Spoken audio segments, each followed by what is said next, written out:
Hello, and thanks for joining us for this month's edition of The Scope of Things, a no-nonsense look at the realities and enigmas of clinical research, based on those closest to the action who aim for great and, if need be, are willing to shake things up. I'm Deborah Borfitz, Senior Science Writer for Clinical Research News. In today's episode, I'll be speaking with Ramita Tandon, Chief Clinical Trials Officer for Walgreens, who believes retail pharmacies can play an important role in increasing access and retention in sponsor-led drug development research. She'll be sharing some of the specific approaches her company is adopting in the U.S. that have been gaining traction with study sponsors. Welcome to the show, Ramita. Thank you, Deb. Thank you for having me today. So happy you're here today. It is no secret that retail pharmacies are still trying to find their place in the clinical trial ecosystem, although with a recent announcement by CVS that it is exiting the business, Walgreens has taken the lead on this front and made clear it intends to stay the course. To get us started here, can you share with listeners why now is a particularly good time for pharmacies to get into this line of work at all? Yeah, it's a great question. As we think about pharmacies as a whole, we're all facing challenges such as rising competition, declining reimbursements for traditional dispensing services, which is, creating a need for us to look at alternative revenue streams. And as we think about clinical trials, it provides another opportunity for pharmacies to generate additional income by offering services like patient recruitment, medication management, as we collect the data for trials, and just go beyond our typical core operations within our pharmacy infrastructure. And so for us, participating in clinical trials can also increase foot traffic into our pharmacies, particularly as patients that are within the communities that we serve, as they start to get educated and learn more about trials and want to get involved in trials, it brings these patients into the pharmacies, for medication pickups, consultations, and monitoring. So for us, this represents another opportunity for pharmacies to engage with patients, provide personalized care, and really carry forward the lasting relationships that have been built over decades with the pharmacists and the communities that they serve. So, for us, involvement in clinical trials can also position pharmacies as trusted healthcare providers, which is certainly an important aspect, here at Walgreens as we're looking to offer more basic healthcare services and continues to demonstrate our commitment to advance medical knowledge, specifically in many of our medically underserved and rural areas across the nation. Yeah. And so, adding clinical trials as part of our overall healthcare continuum that we're building here at Walgreens, we believe clinical trials is a holistic care option, particularly when standard of care is not a viable option for many patients that are trying to find ways to improve their health outcomes.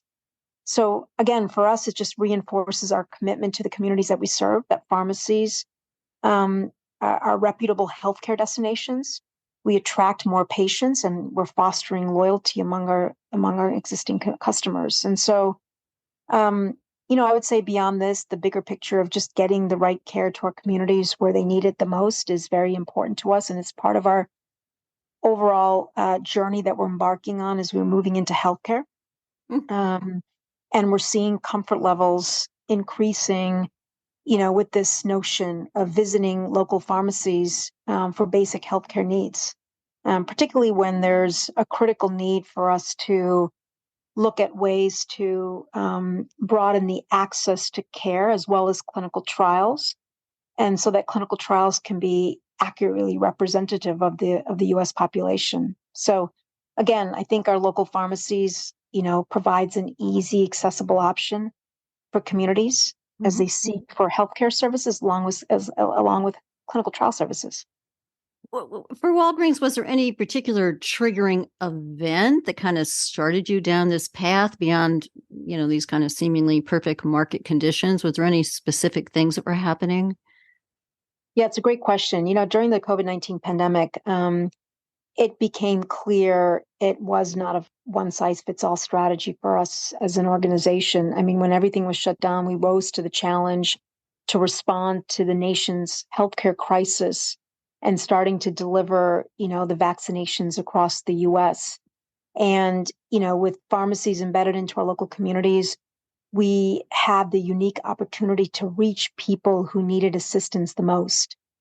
And as you think about clinical trials, um, the model itself is very antiquated and it's in crisis. The system level barriers that exist today in the clinical trial ecosystem oftentimes leads to disparities. And particularly during the COVID-19 pandemic, we saw that, for the vaccinations.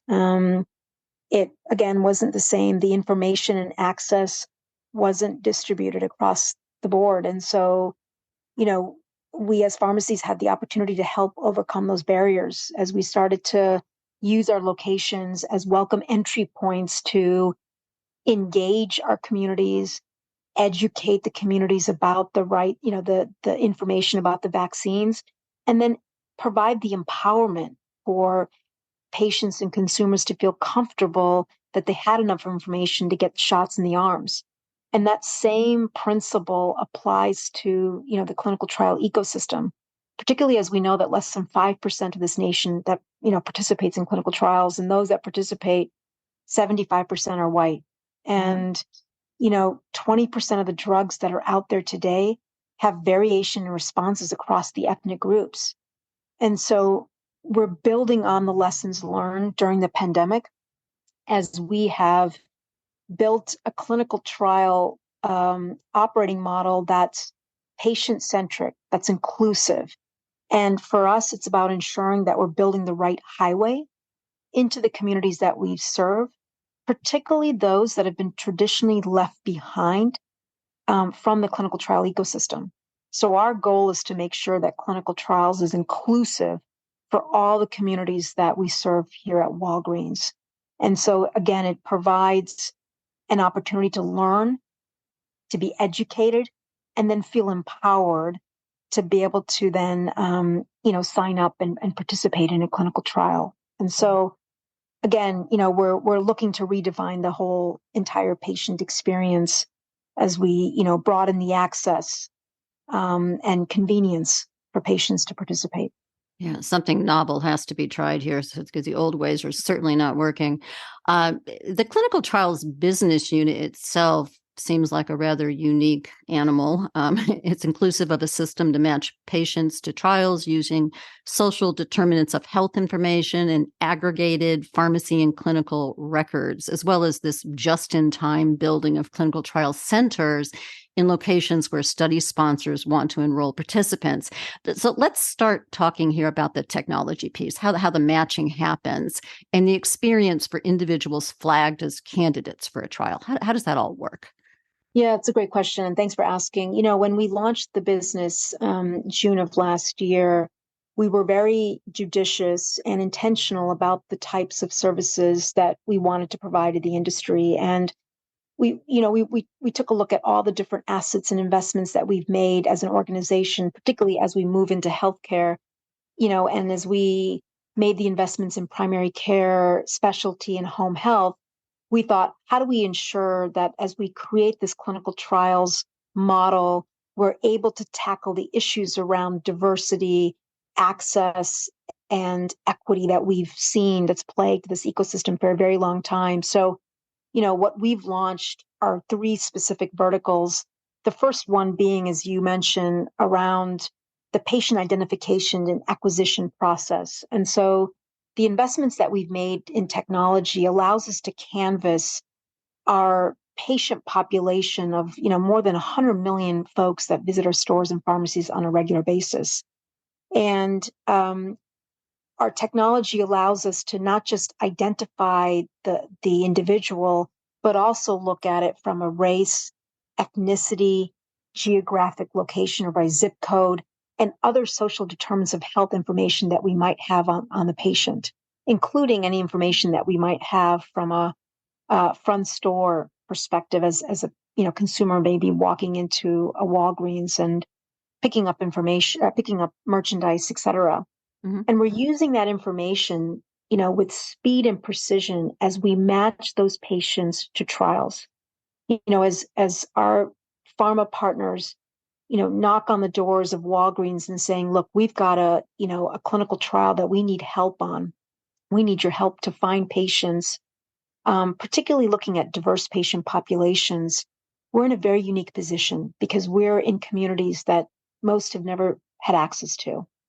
And so our technology enables us to provide the insights of the patients, both the pharmacy records that we have, but also through a partnership with Pluto Health, we have access to clinical records.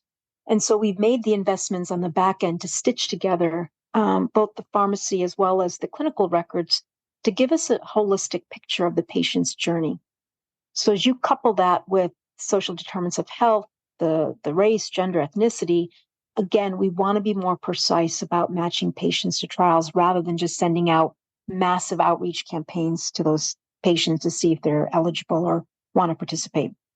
And so, once we're able to identify those patients, through a very rigorous, compliant, and regulatory framework that we've built that surrounded this, enterprise that we've created here at Walgreens, we have the ability to outreach to the selected patient populations through a number of channels, whether it's emailing, texting, using our call center infrastructure to call patients, or even snail mail, depending on the patient population, but also being very sensitive. Again, this is what we learned during COVID-19, making sure we're being culturally relevant in how we outreach to this patient populations to then to see if they'd want to participate.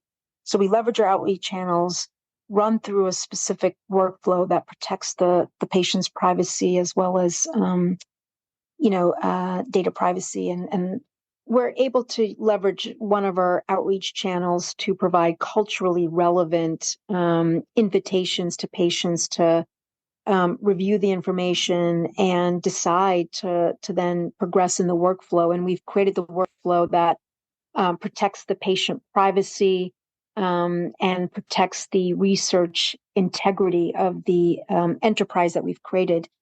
And once the patients decide to opt in and want to participate, we have the ability to offer a flexible set of options by which a patient can participate in a clinical trial. And I'm sure we can talk more about that next, but certainly our technology enables us to support the workflow from start to finish.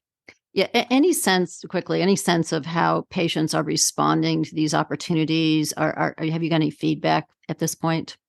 Yeah, it's been great. Certainly, we've made outreach to over 2 million patients since we've kicked off this business, and we've had, tremendous uptake on patients opting in to learn more, and then ultimately being recruited to participate in our trials.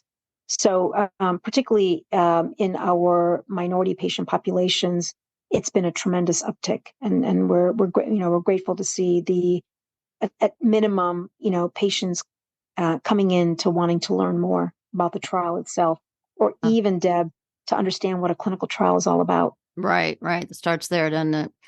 Okay. I believe that the role of these clinical trial centers is broader than enrollment, at least theoretically. How many of these centers have popped up anyway, and where do they factor into the study process, and for how long? I mean, do they exist one trial at a time or remain active as a study site more or less indefinitely? That's a great question, Deb. So we, as an organization, as we're moving into healthcare, we have healthcare destination hubs that have been created across our ecosystem that are providing healthcare services like screening, diagnostic, and phlebotomy services. So we're leveraging our existing footprint and our existing healthcare destinations as we convert them as clinical trial centers. And certainly we have to outfit them to ensure, full compliance, GCP, ICH, and we're protecting patient privacy as well as, the research integrity of the enterprise we've created. And so Today, we have about 15 clinical trial centers that have been spread across our nation. And in part, it's to, again, serve as welcome entry points at minimum for patients to come in to understand what a clinical trial is. And that, believe it or not, for many of our communities that have, never been invited to participate, those are the fundamental questions that are being asked of us. And when a patient comes to our centers, we've already embedded the clinical trial into our pharmacy workflow. So if you go in to pick up a prescription, and if you're flagged as an eligible participant for one of the clinical trials we're entering, it gets flagged with our pharmacist, and then the dialogue between the pharmacist and the patient then kicks off to be able to then, talk about the actual clinical trial and see if there's interest in participating. So, we've set up these centers so they become part of the workflow in our pharmacy infrastructure and ecosystem, so that it becomes easy for the teams that are within the pharmacy ecosystem, as well as it makes it easy for a patient to be able to come in and learn about a clinical trial. And if they're interested, then certainly clinical trial services are being conducted within these clinical trial hubs that have been designated as such. And, we have a just-in-time approach. So in other words, rather than just having them, built out, we want to be very opportunistic. And as our manufacturer partners come into our ecosystem and start to bring trials, we then have an opportunity to understand where those centers need to be set up. And as they're set up, they're there to be able to support future clinical trials. Very interesting. I listened in on your LinkedIn live event a few weeks ago on diversity in clinical trials, and I wanted to bring this up because I was struck by some of the comments that were made by a guest on the show, Tony Young, founder and executive director of the Community Education Group. So I just give me a minute here because I want to get your thoughts on this. I mean, she was sharing that the hesitation of some African Americans to participate in trials wasn't necessarily that they had prior negative experiences with a healthcare system or clinical trial, but they had a bad experience with some sort of large system, possibly even the telephone company that was being inflexible.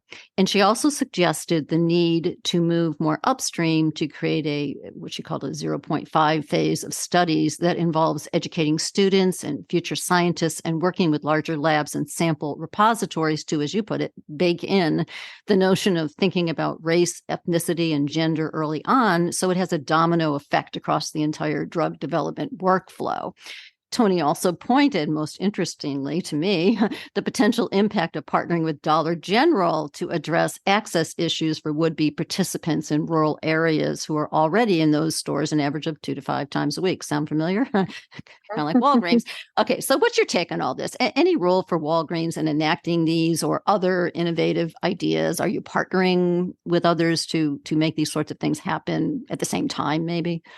Yeah, first of all, I'm glad you were able to join our LinkedIn Live. So thanks for joining. And I think what Tony shared was, her perspective was absolutely fascinating. I actually agree with the notion that starting to think about diversity planning, starting to think about being more inclusive should be more upstream in the overall R&D process. And it can start in as early as, the scientist, working through, looking at ways that at identifying the assets and looking at patient populations and segments and making sure we're being inclusive from a race, gender, ethnicity perspective. So I absolutely agree that we've got to be, looking at this more upstream in the overall R&D process.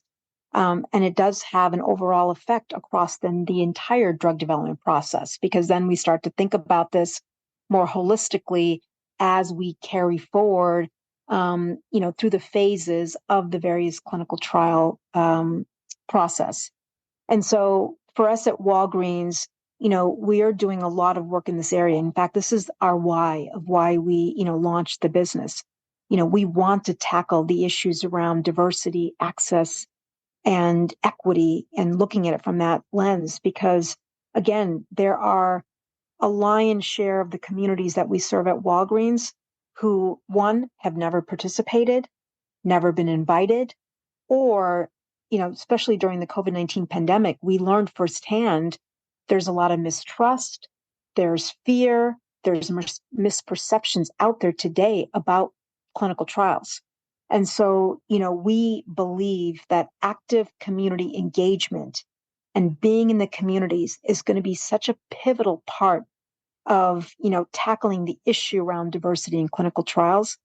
And certainly, we're partnering with manufacturers, healthcare systems, and others that want to come into the, Walgreens ecosystem and making sure that we're proactively providing those resources, whether it's educational resources, whether it's partnering with local communities to generate awareness about a particular disease, clinical trials.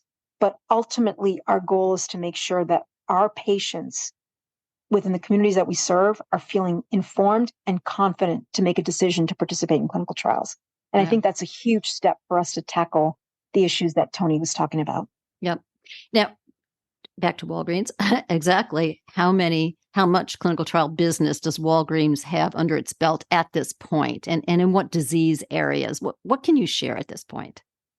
Yeah, since we've launched, we have had discussions with nearly top 20 of all 20 of the pharmaceutical companies with strong, support and, across all the different services that we're offering today.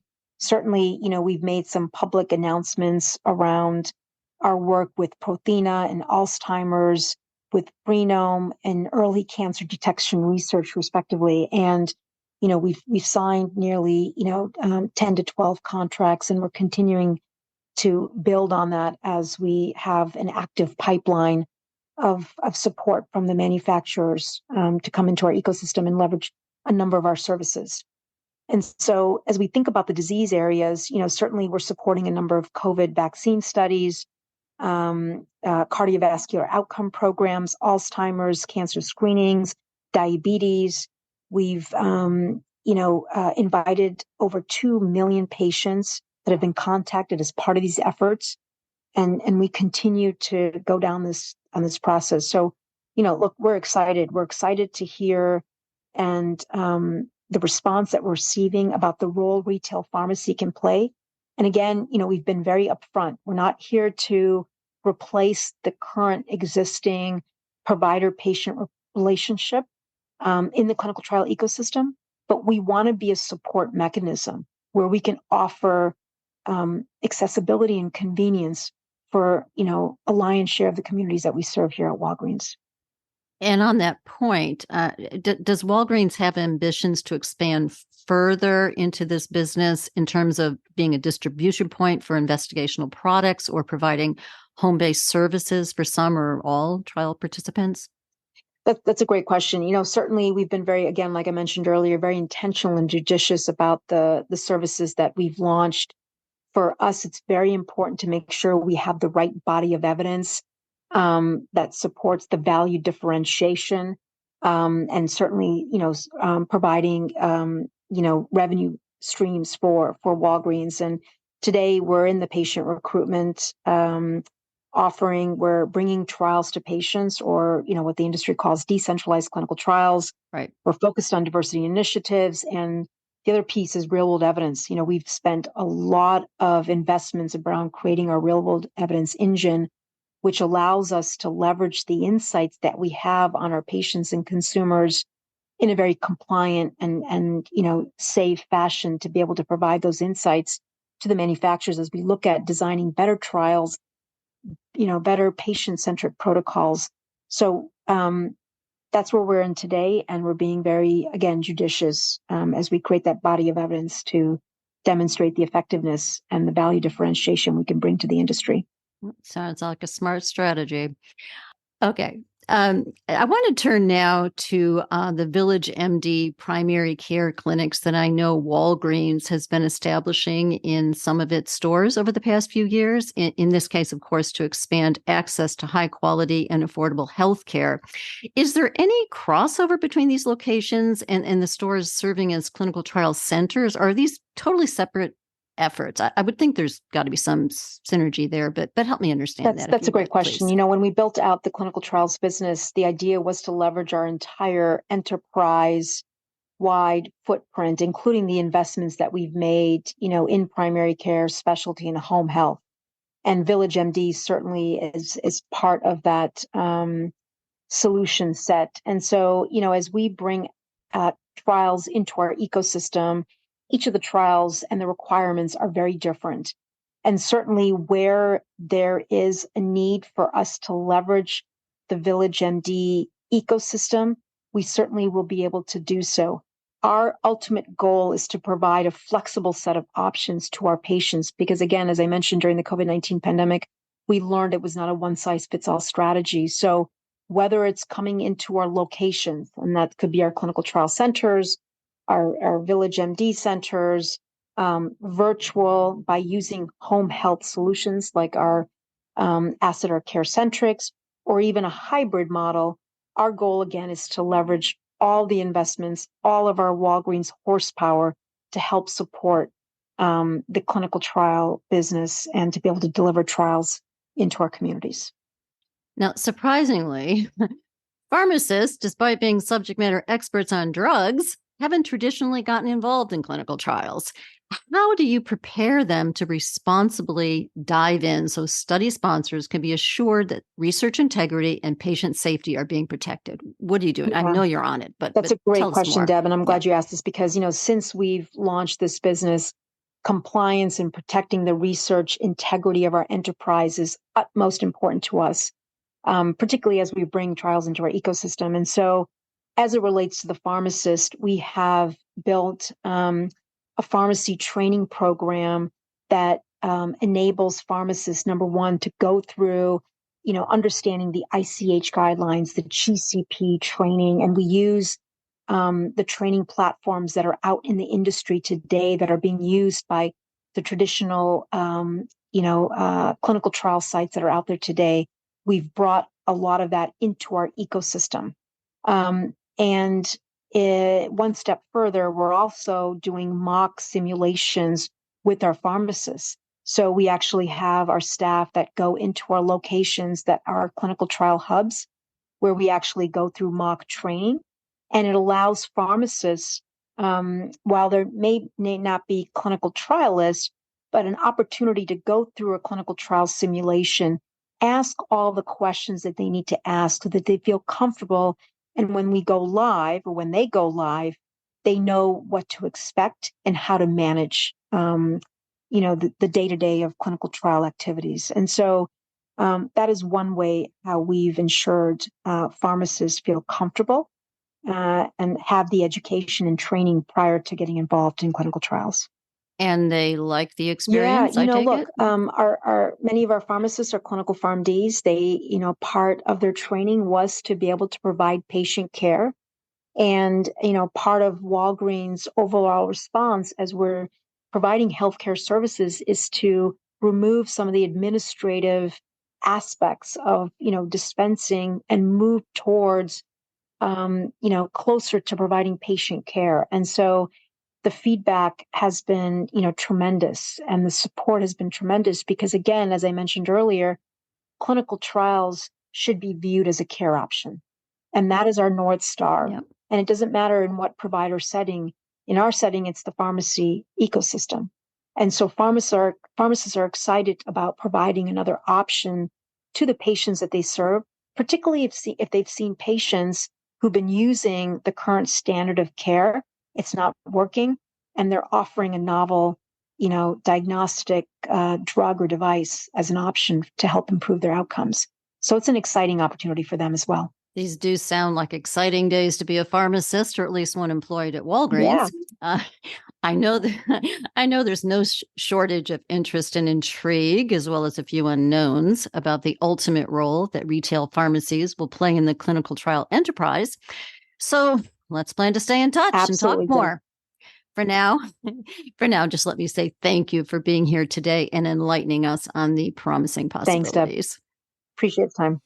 Yep, appreciate yours. And as always, a big thank you to everyone out there for listening in. If you're not subscribed to this podcast yet, please consider going to Apple Podcasts and doing so right now so you don't miss your monthly dose of news and perspectives you'll be hard-pressed to find anywhere else. And if you're up for it, I'd be so very grateful if you'd leave a rating and review on Apple Podcasts too. One final note, an important one. If you like today's conversation, it is only a glimpse of what you can expect from the presenters and panelists we have on tap for CHI's Summit for Clinical Ops Executives Europe, aka Scope Europe. Please plan to join us October 17th and 18th in Barcelona, Spain. And please be sure to use discount code SOT10 for a 10% discount off any current rate. For more information, visit scopesummiteurope.com. Bye for now.